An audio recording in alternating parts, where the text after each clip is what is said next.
지난주에 창세기 38장을 시작했습니다. 이스라엘이라고 불리우게 된 야곱이 낳은 넷째 아들 유다에 관한 이야기입니다. 유대인이라고 하는 유다 부족이 이 사람으로부터 시작됐지요. 그럼 38장을 다시 읽어보겠습니다. 창세기 38장입니다. CJB 성경이 있으시면 42페이지입니다. 그 후에 유다가 자기 형제들로부터 떠나 내려가서 아둘람 사람 히라와 가까이 하니라. 유다가 거기서 가나안 사람 수아라 하는 자의 딸을 보고 그를 데리고 동침하니 그가 임신하여 아들을 낳음에 유다가 그의 이름을 엘이라 하니라. 그가 다시 임신하여 아들을 낳고 그의 이름을 오난이라 하고 그가 또다시 아들을 낳고 그의 이름을 셀라라 하니라. 그가 셀라를 낳을 때에 유다는 거십에 있었더라. 유다가 장자 엘을 위하여 아내를 데려오니 그의 이름은 다말이더라. 유다의 장자 엘이 여호와가 보시기에 악함으로 여호와께서 그를 죽이신지라. 유다가 오난에게 이르되 네 형수에게로 들어가서 남편의 아우된 본분을 행하여 네 형을 위하여 씨가 있게 하라. 오난이 그 씨가 자기 것이 되지 않을 줄 알므로 형수에게 들어갔을 때에 그의 형에게 씨를 주지 아니하려고 땅에 설정하매 그 일이 여호와가 보시기에 악함으로 여호와께서 그도 죽이시니 유다가 그의 며느리 다말에게 이르되 수절하고 내 아버지 집에 있어 내 아들 셀라가 장성하기를 기다리라 하니 셀라도 그 형들같이 죽을까 염려함이라.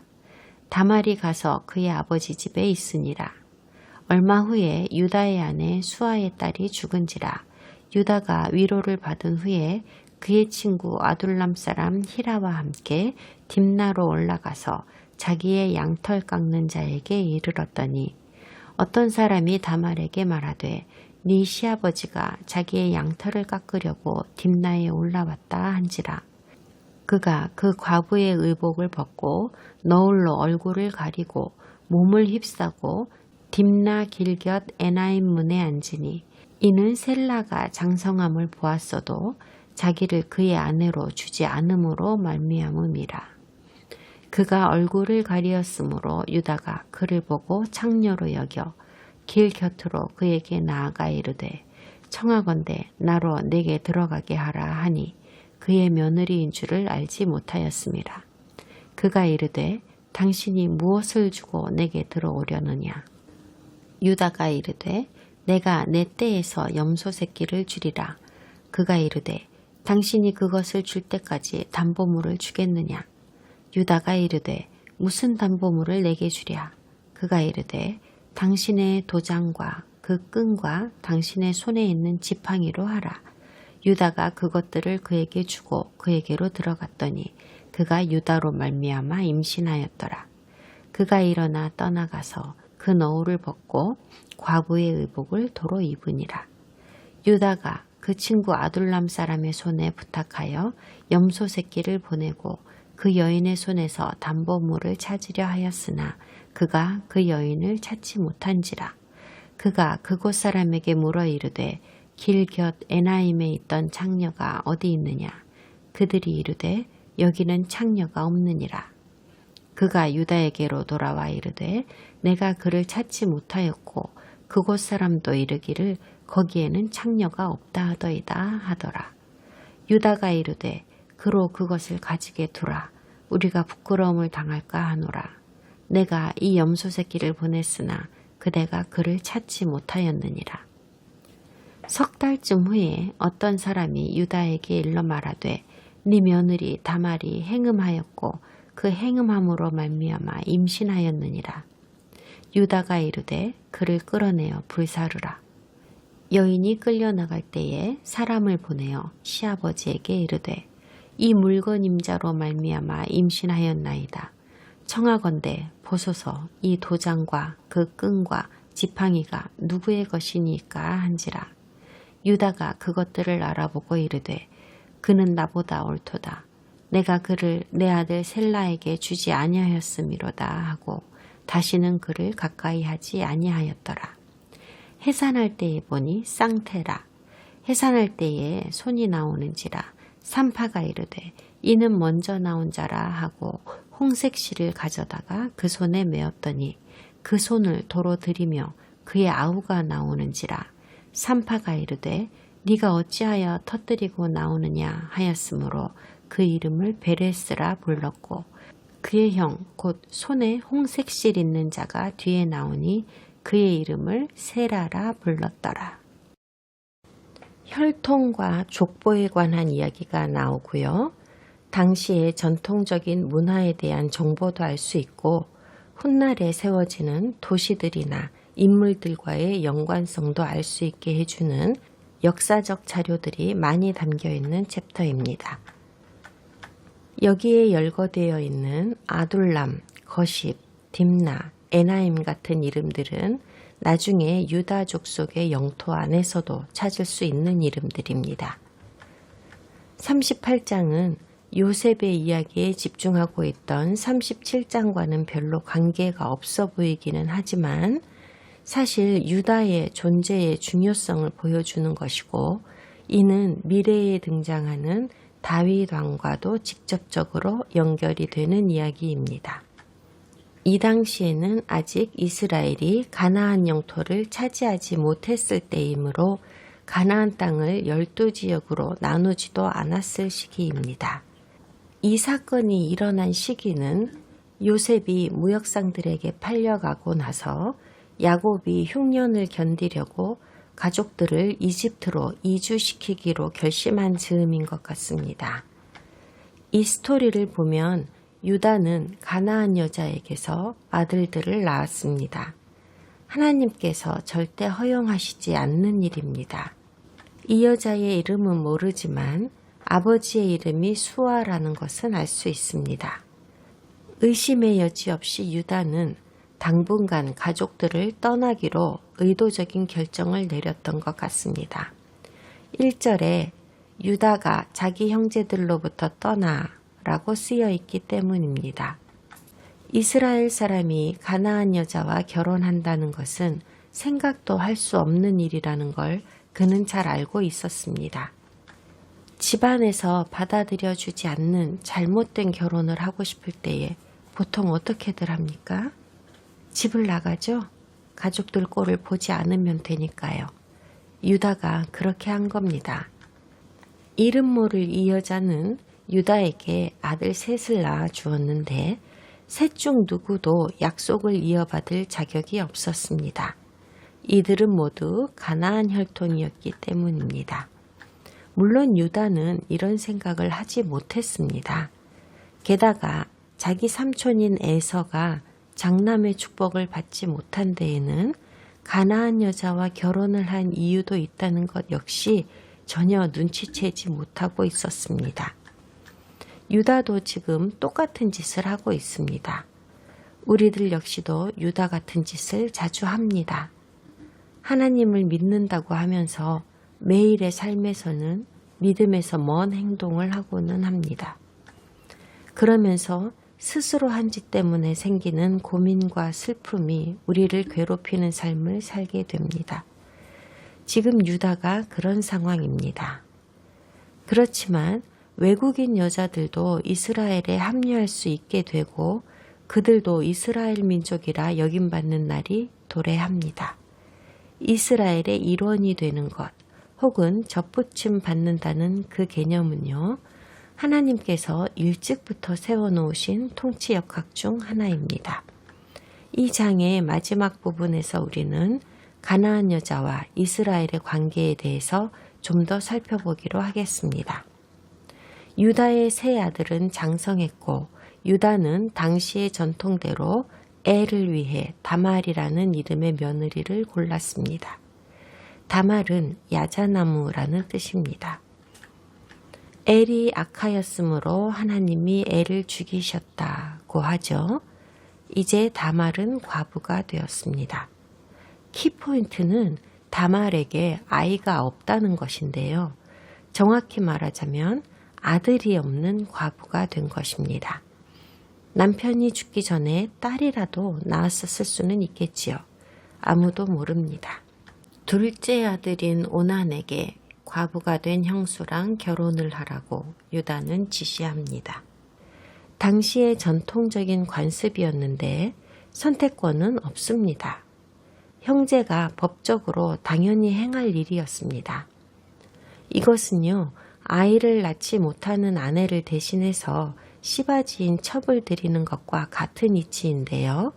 하갈이나 빌하, 실바 이야기를 이미 봤잖아요. 남편이 아이 없는 여자를 남겨두고 죽어버리면 마찬가지로 똑같이 하여 씨를 이어야 한다는 것입니다. 첩을 드리는 것과 똑같은 개념이에요. 남자와 여자가 바뀐 것뿐입니다. 남편을 대체하여야 하는 이 전통은 주로 가족 멤버들에 의해 행해졌는데요. 죽은 남편의 형제가 맡게 되는 것이 일반적이었습니다. 히브리인들 사이에서는 이 법의 이름을 레위식 결혼이라고 부릅니다. 우리말로는 수혼제라고 하나 보더군요. 레비레이트 메리지. 레위식 결혼이라고 하니까 레위족에게서 유래하였나라고 생각하시겠지만 그렇지 않습니다. 여기에 쓰인 히브리어는 레위가 아니라 정확히는 이붐입니다. 한국어로는 레위라고 번역할 수밖에 없지만 여기에 쓰인 영어는 레비레이트 메리지로서 사실 라틴어의 레비르에서 온 것입니다. 남편의 남자 형제를 일컫는 단어입니다. 그러니까 레위식 결혼의 레위와 레위족과는 발음은 비슷하지만 둘은 전혀 관계가 없는 단어입니다. 레위식 결혼은 비단 이스라엘에서만 행해지던 것이 아닙니다. 여러 문화권에서 실제로 존재하고 있던 것입니다. 잘 보존된 해족 속의 역사에도 등장하고 중동 아시리아 시대의 문서에서도 왕왕 발견됩니다. 그리고 마침내 신명기 25장에서는 율법으로도 등장했습니다. 신명기에 적혀 있는 것을 읽어드릴 건데요. 여러분, 우리는 지금 율법이 만들어지기 한참 전의 시대를 보고 있다는 것을 기억하세요. 하지만 이것이 종국에는 하나님의 율법에도 들어가게 되었습니다.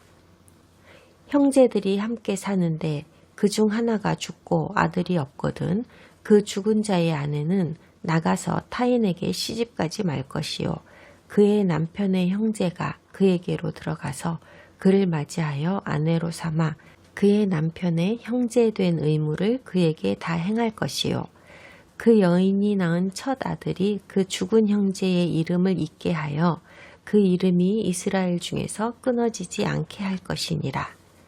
그러나 그 사람이 만일 그 형제의 아내 맞이하기를 즐겨하지 아니하면 그 형제의 아내는 그 성문으로 장로들에게로 나아가서 말하기를 내 남편의 형제가 그의 형제의 이름을 이스라엘 중에 잊기를 싫어하여 남편의 형제된 의무를 내게 행하지 아니하나이다 할 것이요.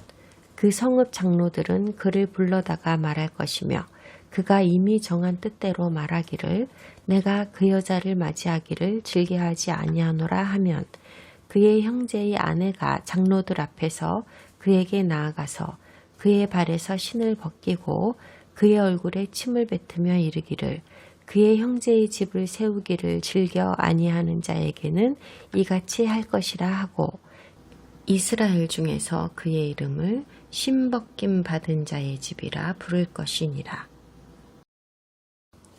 여러분한테도 이런 상황이 닥치면 어떻게 하시겠습니까? 신발을 집어 던진다는 것은 거절의 의미이고 이 사람이 가족 구성원으로서의 의무를 다하지 않은 불명예스러운 자라는 것을 보여주는 행동입니다. 공공연히 창피를 당하게 되는 장면입니다. 하지만 그 사람에게는 아주 큰 일이 되는 것이지요. 그리고 9절에서 죽은 엘의 형제인 오난이 고의로 다말을 임신시키지 않았기 때문에 그것이 하나님의 눈에 악하여 하나님이 그를 죽이셨다고 합니다. 오나는 왜 그랬을까요? 별로 어려운 일도 아닌데요. 아들이 태어나도 자기 아들이 되지 않을 줄 알았기 때문이라고 합니다. 이 말씀을 좀 자세히 살펴볼게요. 장남인 엘은 이제 죽었습니다. 오나는 차남이지만 살아있는 형제들 중에서는 장남이지요. 만약 오난이 죽은 형의 이름으로 아이를 만들어주면 그 아들은 유다의 상속자가 되어 재산을 상속받을 겁니다. 이렇게 해서 죽은 형의 핏줄이 계속 이어지게 된다면 오난이 받을 재산은 형의 아들보다 적어지게 됩니다. 아버지가 죽은 후에 어떻게 하면 재산과 권력을 더 차지할 수 있을까 궁리하는 것은 어느 시대에나 있는 이야기입니다만 과부에게 아들을 만들어 주어야 하는 더 중요한 이유가 두 가지 있습니다. 하나는 죽은 남편의 대가 끊기면 안 되는 것이고요. 그렇게 되는 건 고대 사람들에게는 재앙과 같은 것이거든요. 또 하나는 이 과부가 늙으면 돌보아 줄 사람이 있어야 하기 때문입니다. 돌볼 사람이 없다면 극빈 상태에 빠져버릴 테니까요. 오나는 이런 것을 다 생각하고 이기적이고 완강한 마음으로 이런 짓을 했습니다. 그 결과로 여호와께서는 그의 생명을 취하셨습니다. 그래서 전통대로 이제 유다의 셋째 아들 셀라가 두 번이나 과부가 된 형수와 레위식 결혼을 해야 하는데요. 결혼하기에는 아직 너무 어리다면서 유다는 다말을 친정으로 보내지요. 셀라가 결혼할 만큼 클 때까지 거기 있으라고요. 그런데 성경은 유다의 진짜 생각을 알려주십니다. 유다는 단 하나 살아남은 막내 아들을 다말에게 줄 생각이 전혀 없었다고요. 시간은 흘렀고 새 아들의 엄마인 유다의 아내가 죽었습니다. 그리고 막내 아들 셀라는 이미 장성했지만 유다는 그를 결혼시키지 않았습니다. 유다는 아들들이 다말과 결혼한 것 때문에 죽었다고 생각했어요. 그들이 왜 죽었는지 유다는 모르고 있습니다. 우리는 그들이 사악해서 죽었다는 사실을 알고 있지만 유다는 모르는 것이 분명합니다. 유다는 지금 하나님의 말씀과 명령에서 완전히 떠난 삶을 살고 있다는 것을 우리는 알아야 합니다. 유다 생각에 다말은 남편 잡아먹는 재수없는 여자인 거죠. 이 여자가 하나님께 노여움을 사서 남편들이 죽는다고 생각했고 이제 하나 남은 상속자마저 그녀에게 줌으로 해서 아들을 다 잃고 싶지는 않았습니다. 30일간의 아내의 애도 기간이 끝나고 유다는 양털 깎는 자들을 살펴보려고 딥나로 갔습니다. 다말이 이를 알았고 상복을 벗었습니다. 성경의 다른 곳에서도 보았지만 여자들은 남편이 죽으면 특별한 상복을 입어야 했는데요. 보통은 30일 정도 이런 상복을 입습니다. 그런데 다말은 죽은 남편의 아이를 낳을 권리를 거부당하고 있었으므로 인해 일부러 계속 상복을 입고 있었던 것 같습니다. 유다가 자기 아들 셀라를 다말에게 주지 않는 못된 짓을 하고 있었기 때문에 다말은 망신살이 뻗쳐 있었거든요. 그래서 다말은 꾀를 내게 됩니다. 그렇다면 시아버지에게서 직접 씨를 얻어서 남편의 대를 잇는 그 중요한 소임을 다해야겠다고 생각한 거죠. 유다가 이걸 알 리가 없었습니다. 다말이 설마 창녀로 변장을 하고 에나임이라 불리는 곳에 앉아 있을 거라고는요. 에나임이라는 곳은 창녀들이 손님을 찾으러 가는 장소로 에나임의 뜻은 살피는 눈이라는 뜻입니다. 다른 말로 하자면 남자들이 이런 여자들을 찾으러 가는 장소라는 말이지요. 거기 보면 유다가 다말을 성전 창녀로 여겼다는 말이 나오는데요. 가나안 사람들은 풍요의 상징으로 창녀와 매춘 행위를 하며 예배를 올렸는데 이는 이교도인 바알 성전 예배와 깊은 관련이 있습니다. 이런 예배는 누구나 드려야 하는 의무였고 이 여자들은 바알을 위해 매춘을 했습니다. 성전을 방문하는 사람들에게는 이것이 합법적인 일로 여겨졌기 때문에 유다 역시 성전 창녀를 취하는 것에 대해 아무런 거리낌이 없었던 겁니다. 미스터리 바벨론 종교에서 성전 섹스는 널리 행해졌었고 심지어 오늘날에도 미국을 포함하여 전 세계적으로 널리 퍼져 있는 강신론자들이나 뉴에이지 무브먼트주의자들에 의해 이런 관행들이 다시 살아나고 있습니다. 그들의 목적은 종교와 성의 융합을 통한 새로운 미스터리 바벨론 종교의 구축에 있습니다.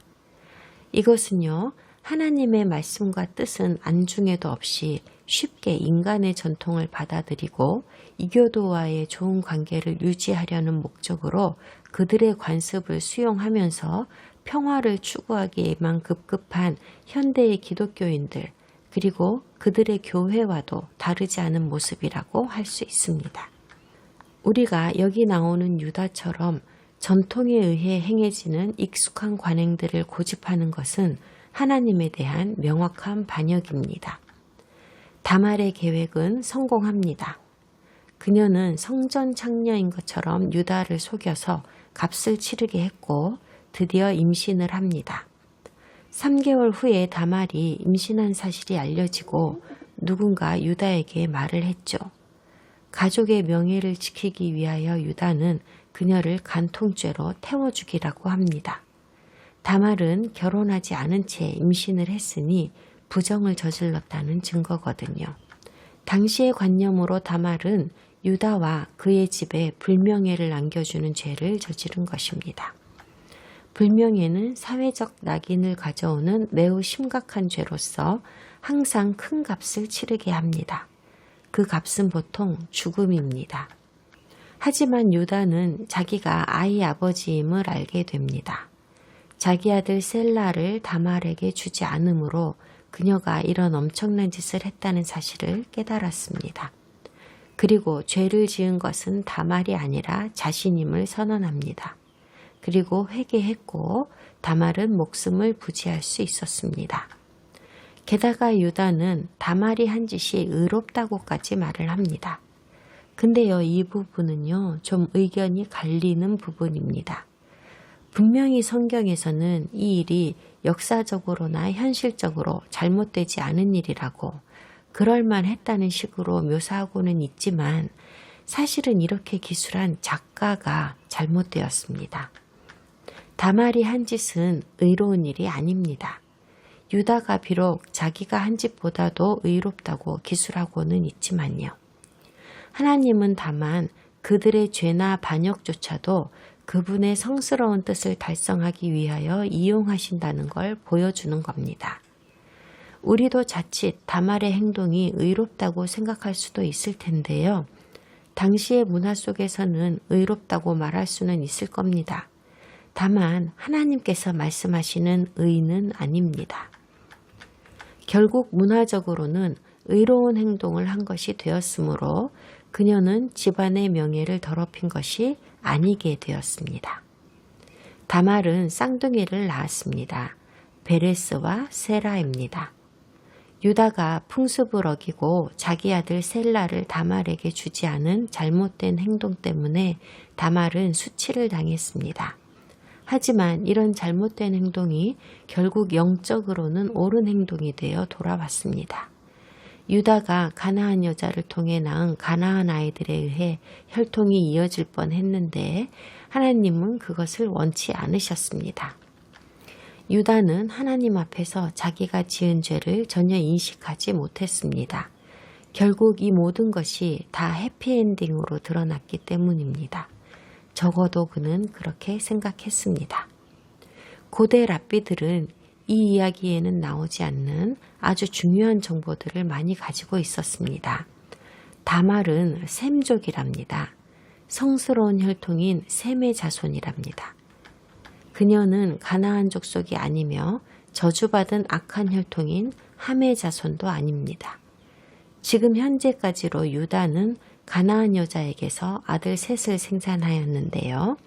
가나안 여자에게서 낳은 유다의 세 아들은 모두 어떻게 되었습니까? 그중 둘이 죽었습니다. 셋째 아들은 다말을 임신시켜서 유다의 혈통을 이어야 함에도 불구하고 그럴 기회조차 얻지 못합니다. 유다가 말도 안 되는 온갖 이유로 거절하였기 때문이지요. 그 결과로 유다 자신이 다말을 임신시켜버리게 되었습니다.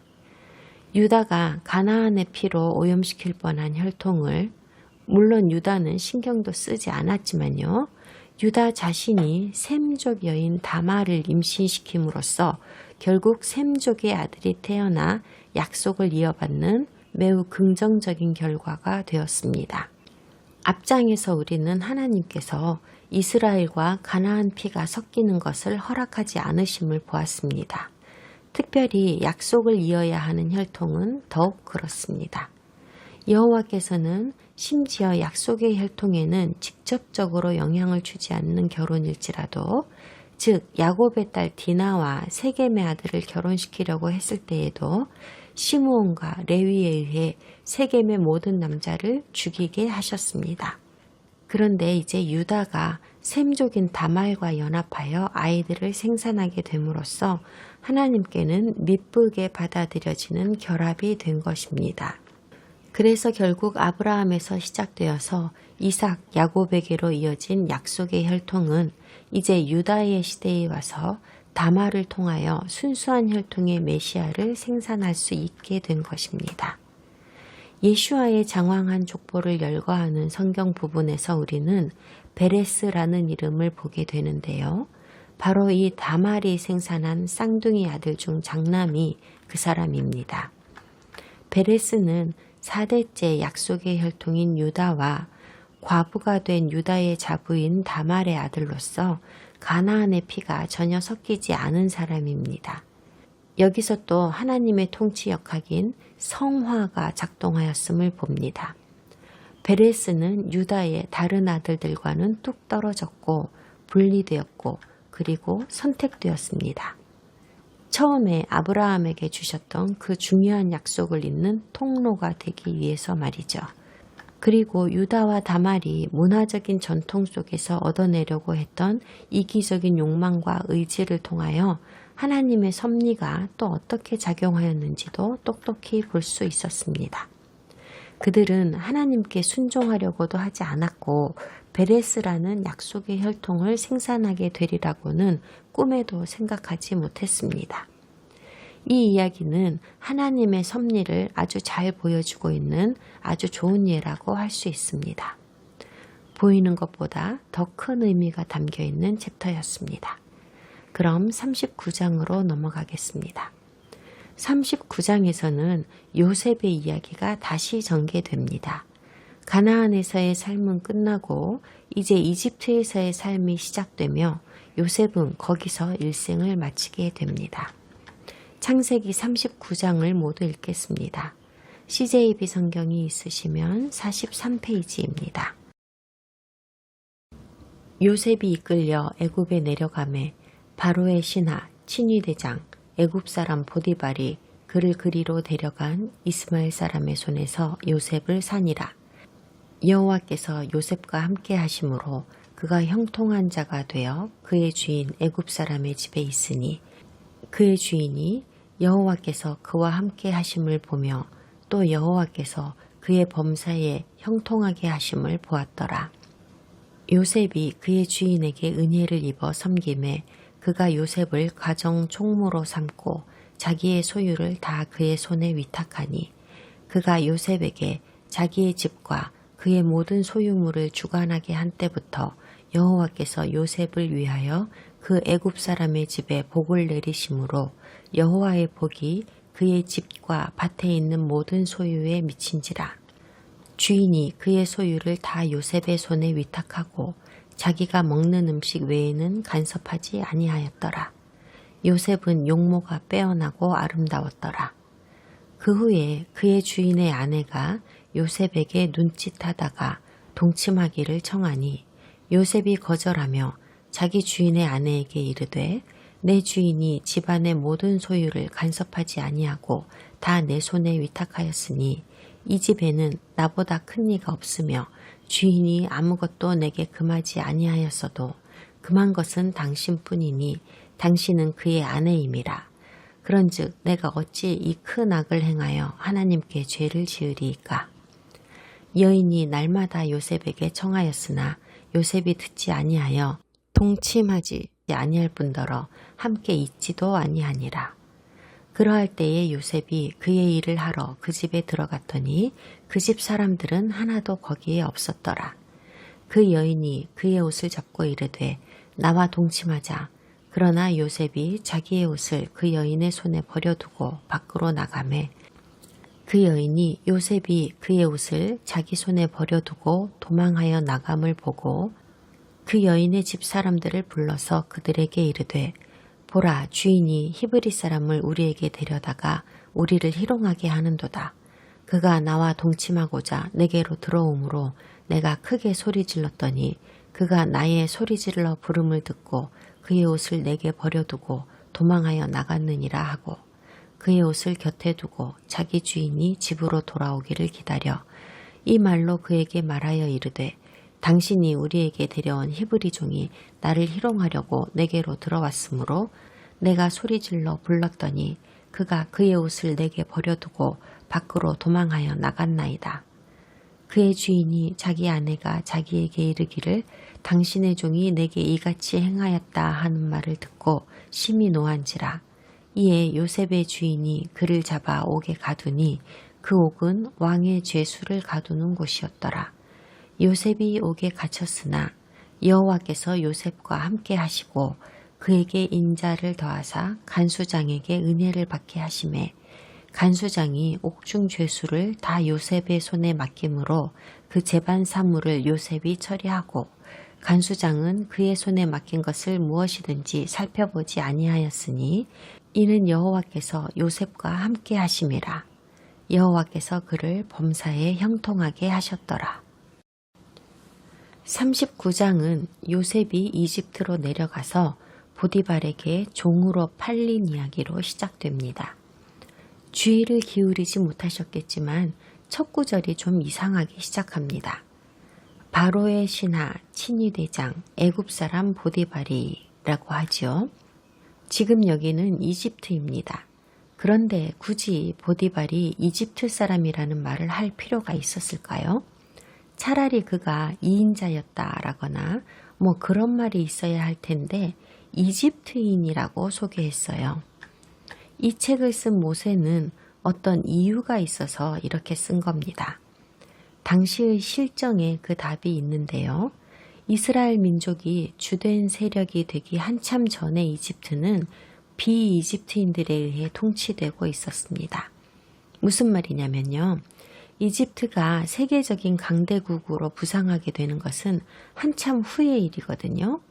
요셉의 시대가 되기 전까지만 해도 이집트인들은 자신의 나라가 그저 좀 잘 사는 나라이기만을 추구하고 있었고 그래서 다른 나라로 대사들을 보내고 외국과의 물자 거래를 하는 등의 수단을 통하여 상당히 발달된 문명사회를 구축하고는 있었지만 역사적으로 요셉이 살았던 이 시대에는 아직까지 세계적 제국으로서 도약하려는 공격적인 의지는 그다지 없었던 나라입니다. 그런데 한 나라로서 자리를 굳힌 뒤에는 더 이상 외국과의 관계가 쌍방호혜적인 관계만으로 유지될 수는 없는 법입니다. 이웃 나라들과 잘 지내면서 평화를 사랑하는 나라로 머물러서는 분쟁이나 침략을 견뎌낼 수는 없는 법이니까요. 이집트는 아라비아와 시리아 지역에 거주하던 베두인과 셈족들로부터 공격받고 노략당했습니다. 이집트와 셈족의 이런 잦은 전쟁은 딱히 어떤 분쟁이 있어서 생기는 것이 아니었습니다. 베두인족은 단순히 이집트가 소유하고 있는 물질에만 관심이 있었습니다. 결국 셈족이 이집트를 200년 동안이나 통치하였습니다. 셈족은 이스라엘의 사촌이며 의의 아들 셈의 자손들입니다. 그렇게 해서 이집트인들이 아닌 바로 이 사람들, 셈족이 파라오의 왕좌에 앉아 이집트를 다스렸던 겁니다. 이집트인들은 이 외국인 통치자들을 힉소스라고 불렀습니다.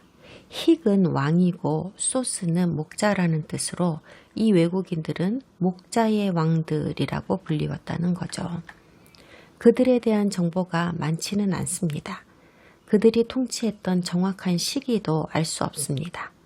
힉소스 시대에 대한 기록물이 거의 남아있지 않기 때문입니다. 이는 매우 희한한 현상입니다. 원래 이집트 사람들은 뭐든지 기록으로 남겨두는 걸 좋아해서 역사서를 아주 많이 썼던 사람들이거든요. 이는 고대의 나라들이 다 그랬듯이 이집트인들 역시 패배와 예속의 역사에 대해서는 기록을 꺼려했던 이유 때문인 것으로 보입니다. 이집트의 부끄러운 시대를 살아냈던 일반 백성들에 의해 따로 기록된 문서들을 통해서 우리는 일부 기록들을 발견할 수 있었습니다. 그런데 일부 역사적인 불일치나 과학적 모순은 있다고 하더라도 역사학자들이 일반적으로 동의하고 있는 부분은 요셉의 시대를 포함하여 요셉이 죽은 이후에도 100여 년 동안은 목자들의 왕인 바로 이 셈족이 이집트를 통치했던 것은 분명하다는 사실입니다. 그러니까 요셉이 팔려간 이집트에서는 베두인과 셈족이 통치권을 거의 장악하고 있었기 때문에 보디발은 베두인이나 셈족이 아니라 이집트인이었다는 설명을 모세가 덧붙인 겁니다. 보디발은 예외적인 케이스였던 거죠. 이제 곧 우리가 또 알게 되는 정보는 외국인이며 히브리인이고 이스라엘 사람인 요셉에게 파라오가 이집트를 통치할 권한을 선뜻 내어주게 된다는 건데요. 그럴 수 있었던 이유는 바로 파라오도 이집트인이 아니고 요셉과 같은 셈족이었기 때문입니다. 둘은 먼 친척 관계이기도 했던 것이죠. 이런 기본 지식을 가지고 성경을 계속해서 보겠습니다. 요셉은 잘생긴 젊은 청년이었습니다. 보디발의 아내가 그에게 반한 것 같습니다. 성경에는 기록되어 있지 않지만 요셉은 이미 많은 부를 축적하고 있었던 것 같습니다. 그래서 이제 더 이상 보디발에게 시중드는 위치에 그치지는 않았던 것 같습니다. 또 우리가 읽은 것은 요셉이 범사에 형통한 자가 되고 그로 인해 보디발의 집에 복을 내리셨다고 하는 부분인데요. 하나님께서 요셉과 함께 하셨다는 말이 이 챕터에서만도 4번이나 등장합니다. 요셉이 가족들에게서 유기당하고 남의 땅에서 낯선 신을 섬기고는 있어도 이스라엘의 하나님은 여전히 그와 함께 하고 계셨습니다. 그를 지키고 보호하고 은혜를 베푸시면서요. 잘 들으세요. 상황이 나쁘다고 해서 하나님께서 여러분에게 등을 돌리셨다고 생각하지는 마십시오. 셈족인 힉소스가 이집트를 통치하고 있는 이 상황조차도 하나님의 섭리 안에 있는 겁니다. 하지만 요셉은 이 모든 상황을 깨닫지 못했습니다. 보디발의 아내는 요셉에게 푹 빠져 있었습니다. 계속 추근덕대며 졸졸 따라다니고 있었습니다. 그녀는 계속해서 집요하게 대시를 해댔고 요셉은 그때마다 일관적으로 거절을 했습니다. 어느 날 돈 주고 산 종놈한테 완전 개무시당하는 것에 꼭지가 돌아버린 보디발 부인은 요셉을 끌어당겨버렸고 그는 죽기 살기로 달아났지만 그녀는 그의 옷을 낚아채 버렸습니다. 멸시당한 것에 복수하려는 마음에 그녀는 요셉이 자기를 강간하려 했다고 남편에게 말했고 결국 요셉은 감옥에 갇히게 됩니다. 14절에 이 문장을 좀 보아주세요. 주인이 히브리 사람을 데려다가 우리를 희롱하게 하는도다 라고 합니다. 이것으로 또 우리가 알 수 있는 것은 이집트 사람들이 셈족을 싫어하고 있었다는 것인데요. 그 셈족이 물론 히브리인들은 아니지만 셈족에게 지배당하고 있는 그들의 현재 상황을 잘 보여주고 있습니다. 얼마 지나지 않아서 요셉은 모든 죄수들의 감독관이 되었습니다. 한 가지, 감옥이라는 것이 우리 사회에는 항상 있어 왔던 것이지만 요셉의 시대에는 어느 사회에나 있는 것은 아니었습니다. 감옥은 가나안인들의 사회에는 존재하지 않았습니다. 히브리인들도 감옥을 만들지 않았습니다. 하나님은 요셉이 갇혀 있는 상황에서조차 그를 보호하여 주셨습니다. 다음 장에서 보시겠지만 재미나게도 요셉은 다른 죄수들과 함께 옥중에 갇혀 있지 않았습니다. 요셉은 감독관의 집에 있었습니다.